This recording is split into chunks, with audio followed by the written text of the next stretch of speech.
Olá! O TH Entrevista dessa semana convidou a promotora Alexandra Barley para falar sobre problemas relacionados à saúde mental da população e também pessoas em situação de rua. Ela que é promotora da Promotoria de Direitos Humanos do Ministério Público de Alagoas. Seja bem-vinda. Obrigada, Tayana. É um prazer enorme estar aqui com vocês. Eu separei dois assuntos, para a gente tratar, que são pautas recentes do Ministério Público. Uma delas está relacionada ao funcionamento do CAPS. Você pode contar para a gente? Então, esse CAPS em especial chama CAPS AD, que é um centro de acolhimento psicossocial para usuários de álcool e outras drogas. É um serviço especializado, voltado a esse tipo de transtorno psicossocial, né, que são os usos abusivos e as dependências dos psicoativos, né? E aí é bom lembrar que o psicoativo vai desde o cigarro até a droga injetável. A gente às vezes esquece, né? Mas a gente tem no Brasil um problema muito grande que é a dependência do álcool, né? E do tabaco é menor do que do álcool.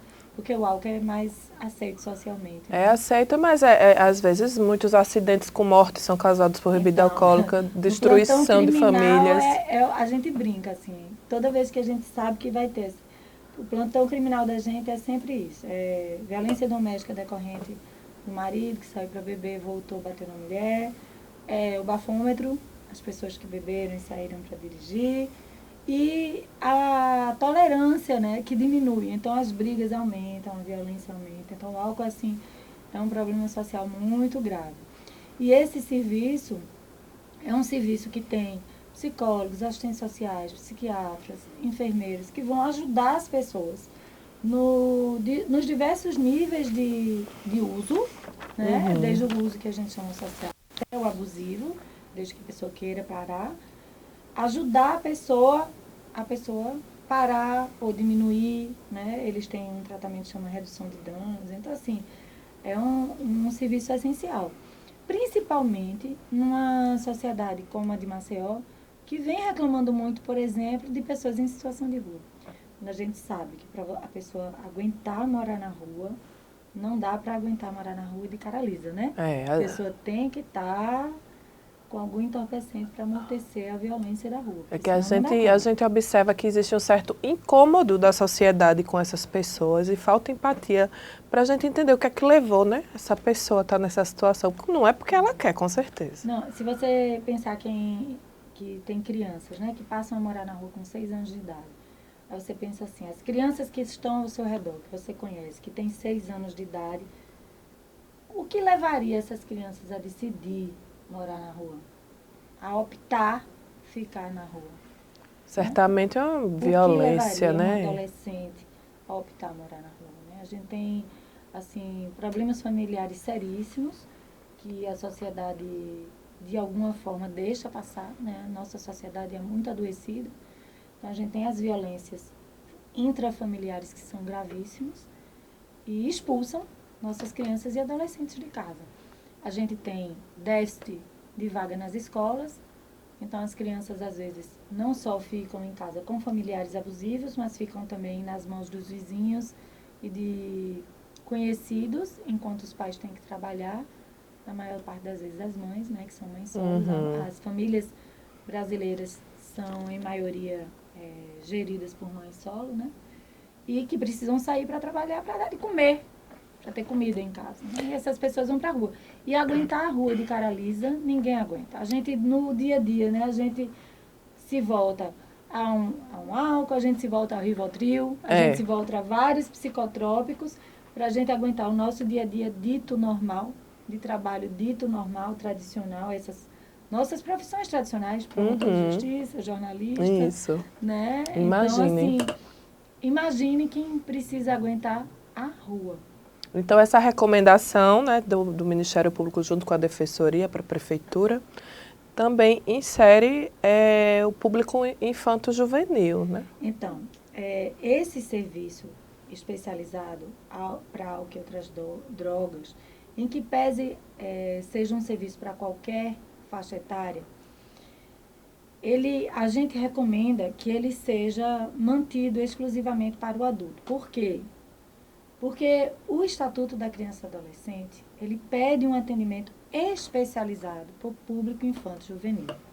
E já existe em curso na Vara da Infância e da Juventude, na 28ª Vara, uma ação civil pública transitada em julgado, ou seja, já em fase de execução de sentença, que obriga o município de Maceió a criar equipamentos específicos para atendimento de crianças e adolescentes dependentes e usuários abusivos de substâncias psicoativas, porque infelizmente a gente tem, mesmo crianças e adolescentes dependentes químicos. Né? E temos unidades apropriadas para receber esses menores? Não.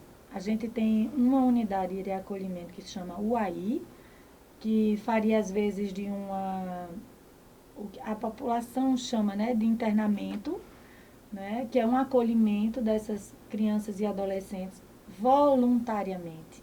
Né, crianças e adolescentes que desejam se livrar e que precisam de um momento especial de acompanhamento, de sair do ambiente, porque o tratamento de qualquer dependência química é extremamente complexo, porque ninguém cai de paraquedas na dependência química, né?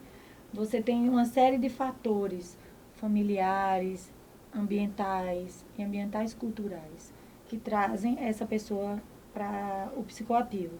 Se você não muda o contexto, aí você tira essa pessoa, e qualquer pessoa, qualquer faixa etária, eu tiro ela daqui do problema. E aí ela aqui, ela vai funcionar.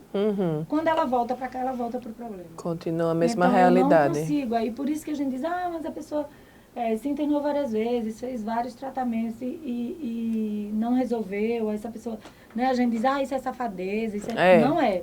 É porque é uma complexidade de fatores que gera isso. Né? E a gente tem em Maceió, como a maior parte das capitais brasileiras, já o tráfico tomando conta, organizações criminosas tomando conta, que assediam essa população. Né? E, mais uma vez, você não tem escolas em horário integral para todas essas crianças. Como é que você vai proteger? E dentro do ambiente escolar, que é mais grave, quando a gente tem tráfico. E aí eu não estou tratando aqui só de escola pública, não, tá? Sim. São todas as escolas. São. O álcool e as drogas entram em todo o ambiente. Às vezes até um ambiente mais elitizado. Prédio, se a gente conseguir fazer uma investigação, a gente vai achar. A gente encontra. Porque até um ambiente mais elitizado tem essa cultura, né? De que beber é divertido, final de semana tem que beber. E não só de álcool. A gente sabe, né, que nos ambientes festivos, a gente tem as drogas recreativas que são acessadas o tempo inteiro, com menos recriminação. Né? Então, a gente tem também uma hipocrisia social em relação a isso. Né? A dependência do outro me incomoda, a minha eu deixo passar. Né? A gente tem um olhar aporofóbico para isso. Né? Então, a gente transforma esse problema como se fosse um problema da pessoa em situação de rua e não uma doença social que se alastra, eu ouso dizer, até no mundo. Né? Com o nosso ritmo de trabalho, as nossas demandas de perfeição. Né? Assim, eu tenho que ser zen, eu não posso brigar. Ao mesmo tempo, eu tenho que dar conta do trabalho. Ao mesmo tempo, eu tenho que estar em 1000 ambientes, né? Eu tenho que divulgar o meu trabalho. Eu não posso só trabalhar. Eu tenho que... Então, eu tenho. Quando você termina o dia, você está exausto. Como é que você vai voltar para o seu eixo? Né? Aí, qual é o gravame de uma população socioeconomicamente excluída? Quando eu chego em casa à noite, eu consigo respirar, deitar na minha cama e tentar relaxar. Eu não preciso fazer as tarefas domésticas, porque eu tenho uma pessoa que faz essas tarefas para mim. Então, eu não preciso preparar a comida da refeição no outro dia. Né? Eu não pego o transporte público, eu tenho um carro. Então, eu não preciso acordar às 4h30 da manhã para estar no ponto do ônibus às 5, já com a tarefa doméstica toda realizada, para estar no meu serviço 7 horas da manhã, 8 horas da manhã. Né? E aí eu saio do meu trabalho às 6 da tarde, mais 1 hora de ônibus, 1h30 de ônibus para chegar em casa, e aí eu vou fazer todas as atividades domésticas que faltam. Então, a sobrecarga da pessoa que não tem nenhum auxílio dessas mães solos, e eu sou mãe solo, mas eu tenho auxílios. Né? Eu tenho uma rede de apoio importante que me permite chegar no final do dia exausta do meu trabalho e dar algum respiro. Né? Já quem não tem nenhuma estrutura de apoio, seja paga, que o dinheiro me permite, eu não tenho família em Maceió, mas o dinheiro me permite pagar o serviço que me dá esse suporte. Né? E quem não tem, faz o quê? Pois é, aí entra toda essa problemática da saúde mental da pessoa. Exato. E aí, como é que você faz com a sua criança? O seu horário de trabalho é o dia inteiro, né? E aí a sua criança só tem um horário. Quando tem vaga, porque nós temos um déficit de vagas nas escolas, quando tem vaga, é só um horário, porque o número de escolas em horário integral é muito pequeno. No outro horário, a criança está onde? E aí ela é acessada pela suposta má influência. Isso, ela fica... Quem permite isso? Somos nós. Somos Verdade. nós que estamos permitindo. Tem que ter um mais um olhar para... É um adoecimento social, é uma falta de percepção social. Porque quando eu digo assim, mas o dinheiro do poder público não dá para tudo. Não dá. Né? Mas, aí, óbvio, eu tenho um carro. Eu não quero estar caindo em buraco no asfalto. Mas o que é mais importante? O buraco no asfalto ou mais uma vaga na escola? Pois é. Tem que pesar, né? O que é mais importante. O que é mais importante? Mais um serviço público de saúde que consiga dar a nossa terapia. Eu não sei você, mas eu faço terapia para todo sempre a mim. Desde os 14. Pronto. Então, você é no meu time. A gente precisa desse suporte para a gente aguentar, né? A gente aguentar as demandas e dar conta sem recorrer aos psicotrópicos. Isso, imagine... Porque, de alguma forma, a gente tem que... Imagine quem tem essa sobrecarga, né, mental. E aí, se eu consigo ter CAPS, e aí, de uma forma geral, Centro de Atendimento Psicossocial, não especializado em álcool e droga, que é suficiente nos bairros para atender essa demanda dessa população, eu faço a prevenção. Eu dou o suporte antes da pessoa recorrer ao que existir pela frente... Para se anestesiar, né?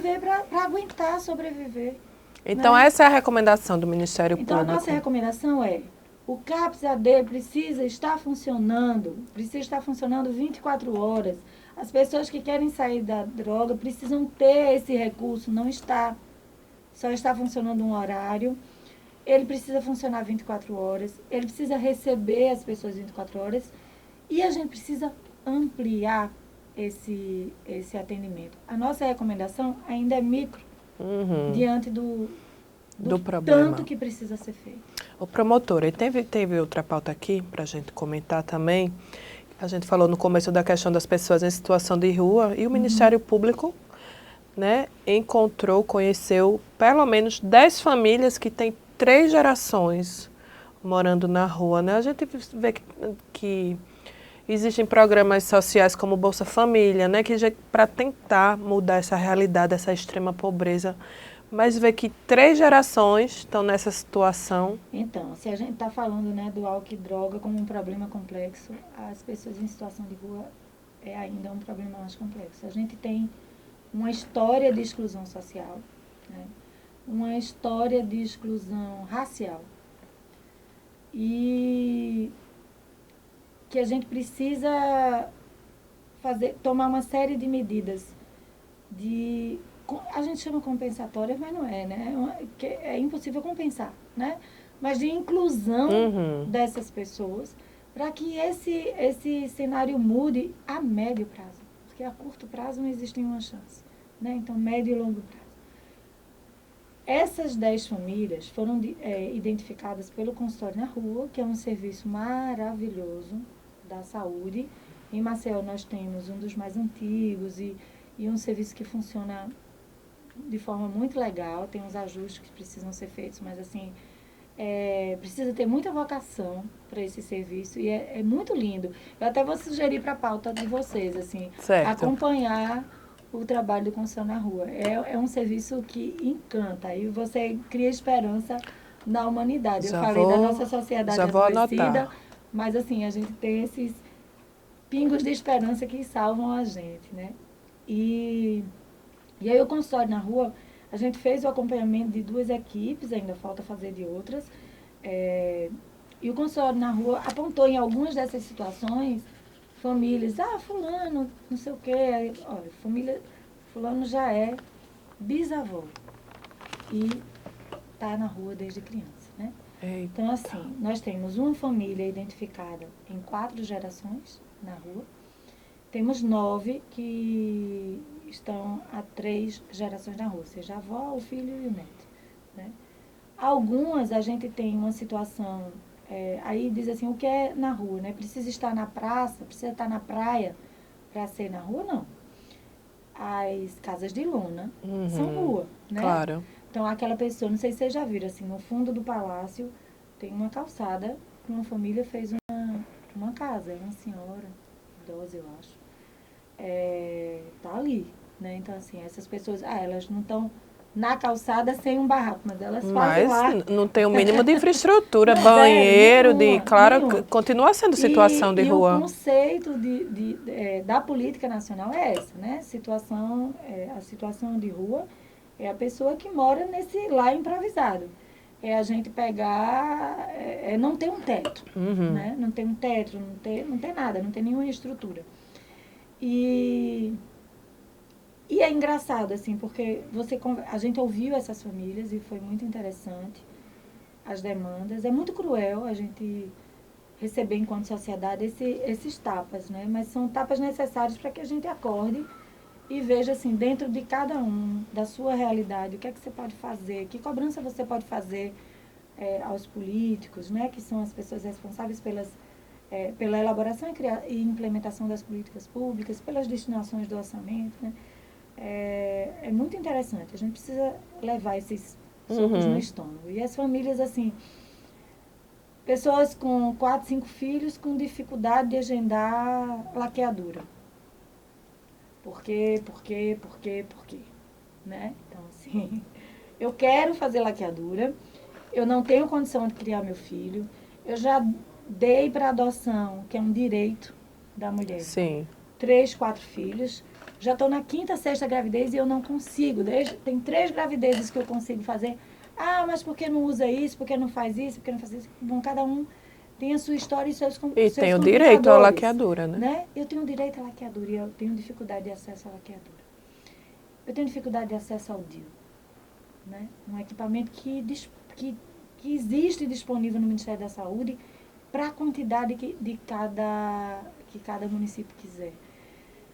Além disso, a gente tem a dificuldade, né, a gente tem um déficit habitacional nacional, não é um problema restrito a Maceió, mas a gente tem um déficit habitacional também em Maceió muito grande. Então tem uma fila gigante de gente esperando habitação de interesse social. A gente tem umas prioridades legais, a gente tem uma dificuldade na transparência, mas a gente tem conseguido, com a atual gestão, a construção de um sistema que vai garantir transparência nisso. Isso não acontecia. Esse sistema está em construção e vai acontecer. Então, assim, é um problema complexo. A gente deu prazo agora, dia 17 de outubro. As secretarias vão voltar a conversar com a gente e vão apresentar propostas das suas pastas em relação a essas 10 famílias. Porque você observe, né? Essas são as famílias que estão há mais tempo em situação de rua na cidade de Maceió. Se um município não conseguir resolver o problema, que não é só entregar a casa, né? Tem vaga na escola, tem atendimento psicossocial, tem uma série de demandas. Mas se o município não conseguir resolver de 10 famílias, não vai resolver de ninguém mais, né? 10 famílias para ter acesso à dignidade, né? Se eu não conseguir mínimo de resolver dignidade. isso, eu posso fechar a porta, né? Promotor, esse assunto daria horas, né, de conversa. Direitos humanos é sempre assim. Mas eu queria só, para encerrar a nossa entrevista, que a senhora falasse para as pessoas que estão nos assistindo, quais são os principais desafios no Ministério Público nesse processo e como a sociedade pode atuar, né, em conjunto? Especificamente nas pessoas em situação de rua. E essa questão também da saúde mental, né, das pessoas que buscam ajuda, então, apoio. A primeira coisa é o apoio na hora de votar. Olhe os programas dos candidatos e veja quais são as propostas desses candidatos em relação à saúde mental e às pessoas em situação de rua. A segunda é esclarecimento, né? É o autoesclarecimento. É conhecer, é ter a leitura, começar a ler. O que foi que aconteceu para essas pessoas chegarem aqui? O que é que leva uma pessoa ao uso de psicoativos? Na hora que há uma dependência química, quais são os processos que são exigidos para que essa pessoa possa sair da dependência química? Quando a gente tem essa compreensão da complexidade desse problema, a gente para de exigir soluções simples, que são as higienizações. É colocar essas pessoas embaixo do tapete, tirar da minha vista, porque o que os olhos não vê, o coração não sente. Então não dá, né? Não dá. Muito importante, né? Esse trabalho, essas recomendações, essa atuação do Ministério Público. Eu queria agradecer pela sua presença, por ter vindo nos esclarecer sobre esse assunto. E eu queria agradecer sempre, assim, pra gente é super importante o papel que a imprensa faz, sabe? Porque é esse papel de educação, de dar umas informações que são diferentes das que a gente costuma ter nas fake news, né? Pois é. Então, assim, eu que agradeço a vocês essa oportunidade. Muito obrigada. E esse foi o TH Entrevista dessa semana.